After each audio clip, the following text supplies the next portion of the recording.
সিরাজগঞ্জে বেলকুচিতে শ্রীমন মহাপ্রভুর আখড়ার মন্দিরের পক্ষ থেকে নবনির্বাচিত সিরাজগঞ্জ ৫ আসনের সংসদ সদস্য আমিরুল ইসলাম খান আলিমকে সংবর্ধনা দেওয়া হয়েছে এবং মন্দিরে তোরণ উদ্বোধন করা হয়। রোববার সকালে বেলকুচি শ্রীমন মহাপ্রভুর আখড়ার মন্দির কমিটির আয়োজনে সংবর্ধনা অনুষ্ঠান ও তোরণ উদ্বোধন করা হয়। সংবর্ধনা অনুষ্ঠানে এমপি আমিরুল ইসলাম খান আলিম বলেন, হিন্দু সম্প্রদায়ের মানুষের সাথে আমার আত্মার সম্পর্ক।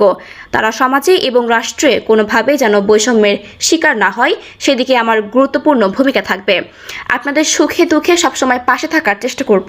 আপনারা আপনাদের কথা রেখেছেন, আমাকে নির্বাচিত করেছেন, প্রতিনিধিত্ব করার সুযোগ দিয়েছেন। আমিও আপনাদের কথা দিচ্ছি, আমিও আপনাদের কথা রাখব। বক্তব্যে এসব কথা বলেন। এ সময় তিনি শ্রীমন মহাপ্রভুর আখড়ার মন্দির উন্নয়নের জন্য সার্বিক সহযোগিতা করার প্রতিশ্রুতি দেন। মন্দির কমিটির সহ সভাপতি নিমাই চন্দ্র সাহার সভাপতিত্বে ও শ্রীদাম সাহার সঞ্চালনায় অনুষ্ঠানে শুরুতে গীতা পাঠ করেন লিপিকা রানী পাল। সঙ্গীত পরিচালনা করেন বিজয় রায় ও অনুরাধা দত্ত। অত্যাধুনিক যন্ত্রপাতি ও আধুনিক চিকিৎসা সেবা নিয়ে পপুলার ডেন্টাল কেয়ার এখন আপনার শহর বেলকুচির মুকুন্দগাতিতে। আমাদের ঠিকানা মুকুন্দগাতি বাজার, গার্লস স্কুলের সামনে, তালুকদার মার্কেটের ২য় তলা, বেলকুচি, সিরাজগঞ্জ।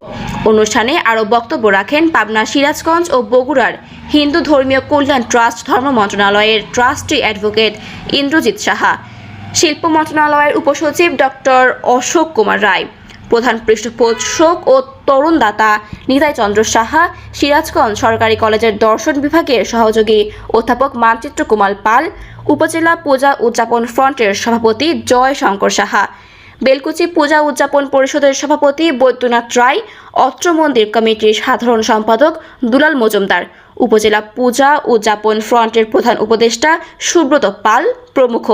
এ সময় উপজেলা বিএনপির সাবেক সাধারণ সম্পাদক আব্দুর রাজ্জাক মণ্ডল, উপজেলা বিএনপির সদস্য সচিব বনি আমিন, পৌর বিএনপির সাবেক আহ্বায়ক আলতাফ হোসেন প্রামাণিক, বেলকুচি প্রেস ক্লাবের সাধারণ সম্পাদক রেজাউল করিম, মুকুন্দগাতি বাজার বণিক সমিতির সাধারণ সম্পাদক মোহাম্মদ আলী ভুইয়া সহ গণ্যমান্য ব্যক্তিবর্গ উপস্থিত ছিলেন।